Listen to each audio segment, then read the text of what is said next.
in church. Wow! GCF pinupuntahan namin. Kaya nga, yung ginagawa ni JJ Hildebrand, yung good news o yung salita ng Panginoon, kinakalat niya through his t-shirt business. Isa sa kilabot ng hardcore at hinahangaan ng mga diehard Barangay Ginebra fans, si JJ The Fast Hunter Brand. Pero sa kabila ng tagumpay niya sa kanyang karera sa basketball, aminado si JJ na naging mahina siya sa mga tukso at bisyo. I mean, like most people, I really lived the life of nasa PBA ako, nasa limelight. Tapos lagi akong umiit, ng gimmick, even to the point na I got hooked on gambling, poker.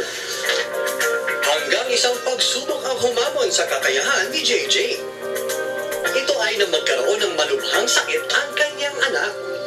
She was hospitalized, comatose for 9 hours, and she wasn't breathing on her own. She was on the respirator. The doctor told me that news. I broke down, and that's when I prayed, asked him to please heal my daughter. And in return, I promised that I would change my life. Not even after 1 hour of my prayer, my daughter woke up from her coma.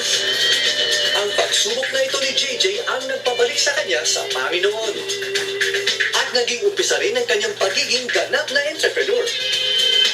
Kung saan bida ang mga inspiring printed t-shirts na ito na tinawag niyang The Good News. Starting a clothing line, The Good News, and on the back it really has messages about the gospel, and that's the reason why we're rating games.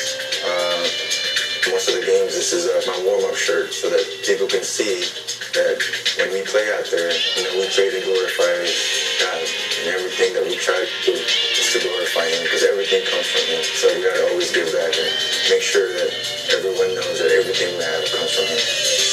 300,000 hanggang 400,000 pesos ang naging pang-umpisa ni JJ sa business.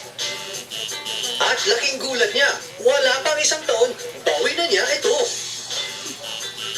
Since customized at personalized ang mga t-shirts, kinakailangan maghintay ang kanyang mga customers bago makuha ang mga t-shirts.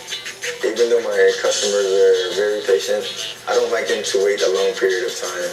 Kasi I know they have things to do, diba? That's my problem right now, trying to figure out a way to make the production faster.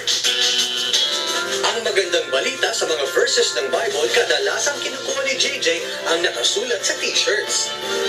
Ang iba naman mga inspiring statement quotes na si JJ mismo ang nagdisenyo. Maging ang kanyang Kuya Rico tumulong na rin sa kabuhayang swak na swak. I like wearing it kasi pag nakita ng ibang tao, para bang nakakatulong din ako sa kanila eh. Pag kailangan tulong, siyempre nandito si Kuya. Tunay na tinalikuran ni JJ ang kanyang mga naging bisyo. At anuman ang hamon na dumating sa kanya, alam ni JJ na nasa likod niya ang Panginoon. If you want to start something, that's the first thing you have to do. You really have to pray and ask for guidance. And if it's God's will, it will work out. Dimples Romana would like to thank her vlog.